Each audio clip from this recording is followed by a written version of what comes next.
नमस्कार दोस्तों। संसद का मानसून सत्र चलते हुए आज चौथा दिन हो गया और चौथे दिन की कार्रवाई भी हंगामे की भेंट चढ़ गई। अब तक संसद में कोई भी चर्चा सही अर्थों में नहीं हो पाई और इस बीच उपराष्ट्रपति जगदीप धनखड़ जी ने भी अपने पद से इस्तीफा दे दिया। तो पूरे देश की मीडिया की सुर्खियों में इस वक्त ये मुद्दा छाया हुआ है। कई सारे ऐसे मुद्दे, बिहार में एसआईआर का मुद्दा लगातार सुर्खियों में है। विपक्ष लगातार इस मामले को तूल दे रहा है, लेकिन सत्ता पक्ष अभी ऐसा लग रहा है कि भाई चीज़ें सुनने के मूड में नहीं है। तो क्या पूरा सत्र हंगामे की भेंट चढ़ने वाला है और क्या विपक्ष ऐसे मुद्दों को आवाज़ दे पाएगा जो वास्तव में जनता की आवाज़ है? इसी बारे में चर्चा करने के लिए हमारे साथ मौजूद है कैराना लोकसभा क्षेत्र के सांसद इकरा हसन जी। तो इकरा जी, 4 दिन हो गए संसद का सत्र चलते हुए, रोज हंगामा चल रहा है, रोज कार्रवाई स्थगित हो रही है।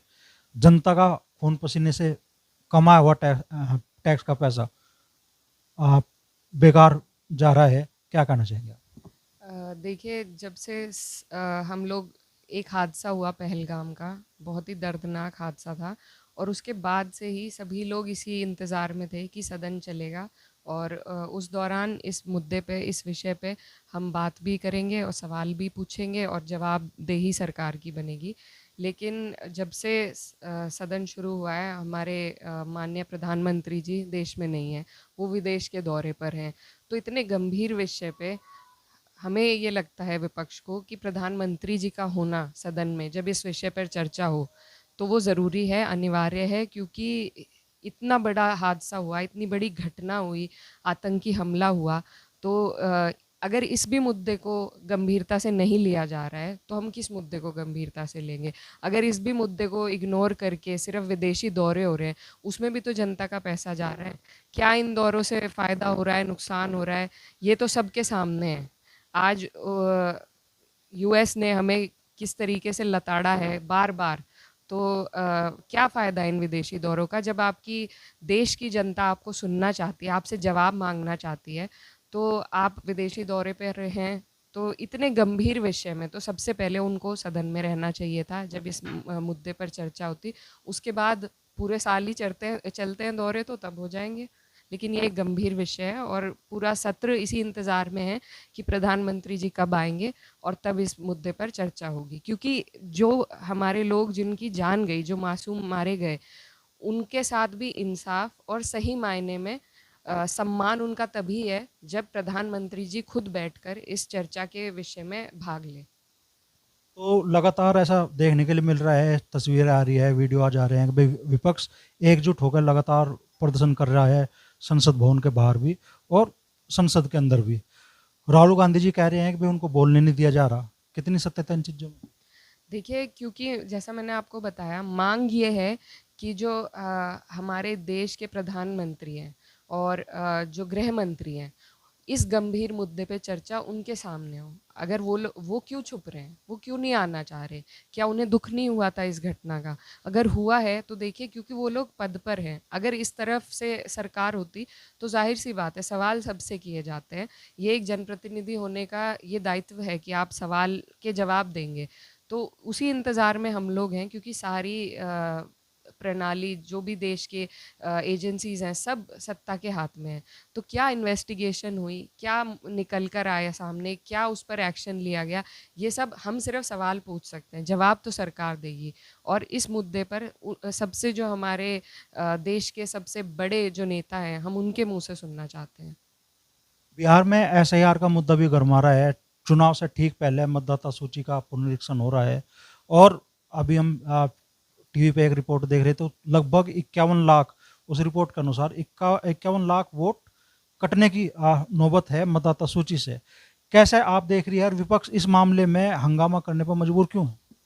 देखिए, अभी मेरे ख्याल से 2-3 महीने में चुनाव है बिहार में, और उससे पहले एक नया ऐसा निर्देश देना लोगों को, हमारे देश में क्या व्यवस्था है, म्यूनिसिपैलिटी में क्या व्यवस्था है।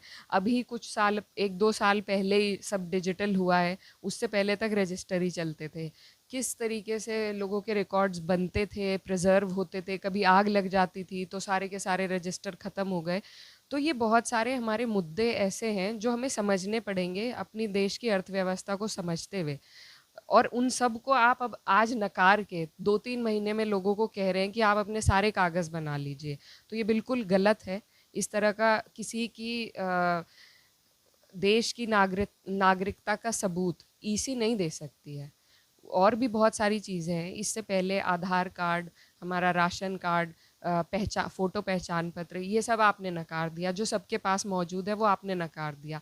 लेकिन आज आप कह रहे हैं गाँवों में, आप बताइए, हम लोग सब गाँव के इलाके से आते हैं, कि गाँव में किसके पास ज़मीनों के कागज़ हैं?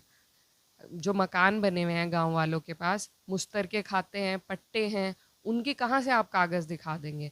शहर वालों के लिए थोड़ी अलग व्यवस्थाएँ हैं, लेकिन गाँव के लोगों का सोचना पड़ेगा, हर उस व्यक्ति का सोचना पड़ेगा जिसको हमारी देश और हमारी सरकारें ही शिक्षा तक नहीं ले जा पाई।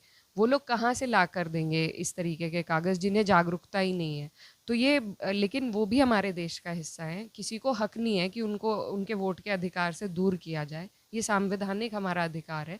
तो ये बहुत गलत हो रहा है और हम इसके खुल के विरोध करते हैं। ये सिर्फ वोटों को काटने का और सारा का सारा चुनाव एक पक्ष करने का ये एक ज़रिया बनाया जा रहा है और इससे एक जाति विशेष या समुदाय विशेष के लोगों को दूर करने का भी हमें प्रयास लग रहा है। और ऐसा भी मुझे लगता है कि ये बैकडोर एनआरसी है, तो हम इसके बिल्कुल खिलाफ हैं। पहले भी इसके लिए विरोध हुआ और चुनाव से 2-3 में आप चाहते, आपको पता नहीं है बिहार के चुनाव आने वाले हैं, सबको पता था। आप साल 1.5 साल का वक्त तो दें कम से कम।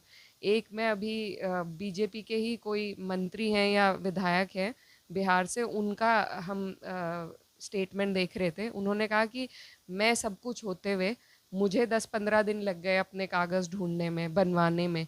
तो आप बताइए, जिनके हाथ में पूरा सिस्टम है, जो हर चीज़ अपनी जल्दी से जल्दी पैरवी कर सकते हैं, जब उन्हें इतना टाइम लग रहा है, तो आप हमारे देश के वैसे लोग जो अंतिम लाइन में खड़े हैं, जिन तक शिक्षा पहुंचती ना, स्वास्थ्य की सेवाएं पहुंचती, जिन तक जागरूकता भी सरकार नहीं पहुंचा पाई है, वो कैसे इन मानकों को पूरा करेंगे? तो ये घोर नाइंसाफ़ी है और संविधान पर हमला है और लोकतंत्र पर बहुत गहरा हमला है और इसके हम पुरजोर तरीके से खिलाफ हैं। क्या आप इसे मतलब बिहार का जो विधानसभा चुनाव परिणाम आने वाला है उसे प्रभावित करने की कोशिश के तौर पर भी देखते हैं? बिल्कुल उसी को प्रभावित करने के लिए, वरना इतने वक्त से देखिए, अब वन नेशन वन इलेक्शन की जेपीसी चल रही है, बहुत से ऐसे चीज़ें हैं जो धीरे धीरे प्रोसेस में चल रहे हैं। अगर आपको ये करना था तो आप संसद में इस पे चर्चा करवाते, उसके बाद आप इसको धीरे धीरे सब जगह से, आपने इसमें इतनी सी टाइम लिमिट दे दी कि 1.5-2 महीने में सब अपना ये काम कर लो। कैसे करेंगे? क्या हमारे देश में उस तरीके की अभी व्यवस्था है कि सबकी जल्दी जल्दी हो जाएगी? जाहिर सी बात है, बहुत से लोग छूटेंगे और जो छूटेंगे उनके अधिकार का हनन है ये सीधा सीधा। तो बिल्कुल ये बहुत बड़ा मुद्दा है और सिर्फ बिहार के लिए नहीं है, पूरे देश के लिए है, क्योंकि धीरे धीरे हर जगह ये इसी तरीके से मैनिपुलेट करेंगे। पहले छुप के करते थे, अब इन्होंने इनडायरेक्ट तरीके ढूंढे हैं। और बहुत ही अफसोस की बात है कि हमारा देश मदर ऑफ डेमोक्रेसी के नाम से पूरे विश्व में जाना जाता है और आज मदर ऑफ डेमोक्रेसी में इतनी बड़ी डेमोक्रेसी की हत्या करने का जो प्रयास हो रहा है, ये बहुत अफसोसजनक है। तेलुगु देशम पार्टी जो कि घटक है एनडीए की, उसने भी आपत्ति जताई इस मामले में। बिल्कुल, देखिए, कोई भी इंसान जो राजनीति कर रहा है, कोई भी दल जो राजनीति कर रहा है, वो समझता है कि एक-एक वोट की अहमियत होती है और बिल्कुल चुनाव से पहले अगर आप लोगों को इस अधिकार से वंचित करने के निर्देश जारी करेंगे, तो सभी के लिए ये एक घटना ऐसी है कि सभी इसका विरोध करेंगे। सदन के पहले दिन ही पूरे दिन कार्रवाई चली। उपराष्ट्रपति जगदीप धनखड़ जी जो कि राज्यसभा के सभापति भी थे, पूरे दिन लगभग कार्रवाई में शामिल रहे और रात के 9 बजे अचानक उनका इस्तीफा। विपक्ष की तरफ से बहुत सारे सवाल सत्ता की तरफ दागे जा रहे हैं। इकरासन की व्यक्तिगत सोच क्या है कि भाई ये पूरे घटनाक्रम को लेके?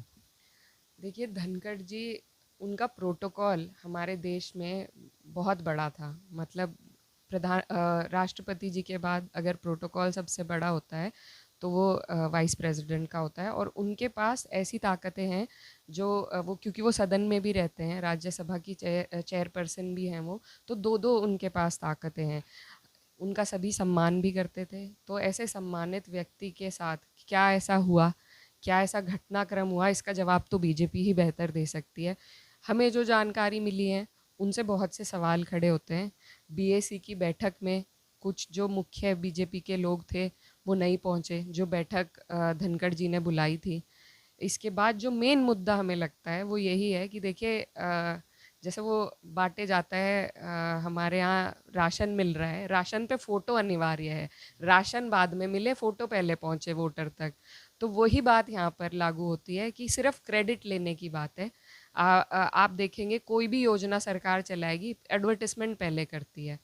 तो जो इम्पीचमेंट का नोटिस विपक्ष के सांसदों द्वारा दिया गया माननीय उपराष्ट्रपति जी को, और उनके द्वारा वो एक्सेप्ट करना, हमें लगता है कि उसी से यही चर्चा चल रही है कि उसी की वजह से बीजेपी खेमा नाराज़ हुआ और तरह तरह के दबाव बनाए गए होंगे, जिससे वो भी सम्मानित व्यक्ति हैं, तो उन्होंने खुद ही अपने सम्मान को देखते हुए वो शायद इस्तीफ़ा दे गए। क्योंकि बहुत से सांसद ऐसे हैं जो मिले भी उपराष्ट्रपति जी से, उन्होंने एक दिन पूरा चलाया सदन, लेकिन उसके बावजूद उन्होंने एक अपने स्वास्थ्य की उस विषय से एक इस्तीफ़ा लिखा। तो पीछे कुछ ना कुछ है, उनके प्रोटोकॉल का उल्लंघन हुआ है, उनके साथ नाइंसाफ़ी हुई है, जो भी कुछ हुआ है होना नहीं चाहिए।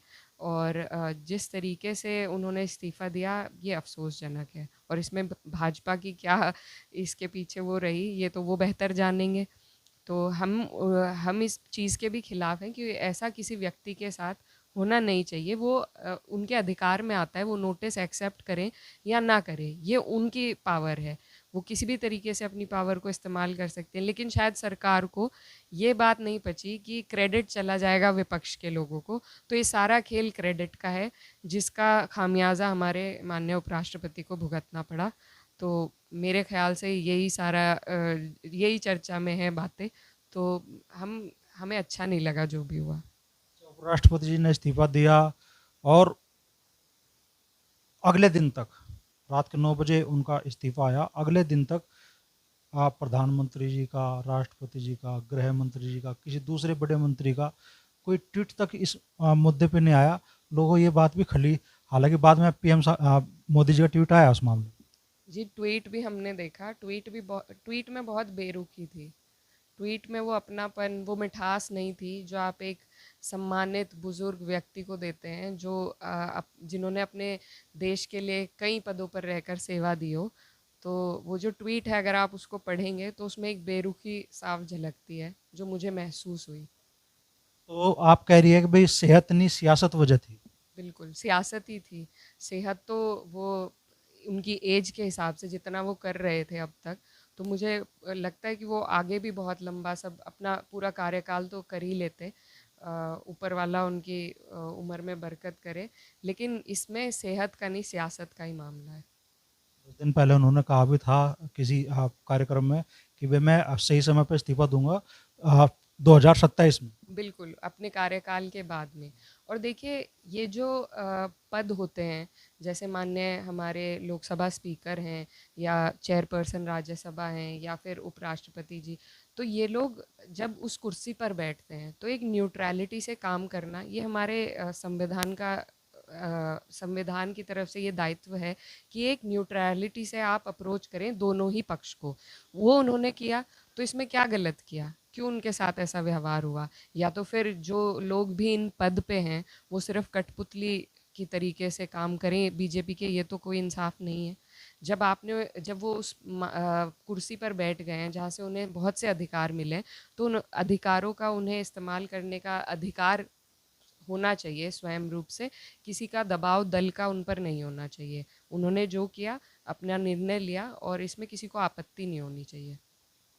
तो पहलगाम आतंकी हमला हो, ऑपरेशन सिंदूर हो, बिहार में मतदाता सूची का पुनरीक्षण हो, हर मुद्दे पे विपक्ष चाहता है कि भाई सरकार के साथ चर्चा हो, सदन में चर्चा हो, और विपक्ष चाहता है कि भाई प्रधानमंत्री जब सदन में मौजूद हो तो खास तौर पे पहलगाम का मुद्दा तभी चर्चा में लाया जाए। और उपराष्ट्रपति जगदीप धनखड़ जी ने जो इस्तीफा दिया, इकरा हसन जी कह रहे हैं कि वजह सेहत नहीं सियासत है।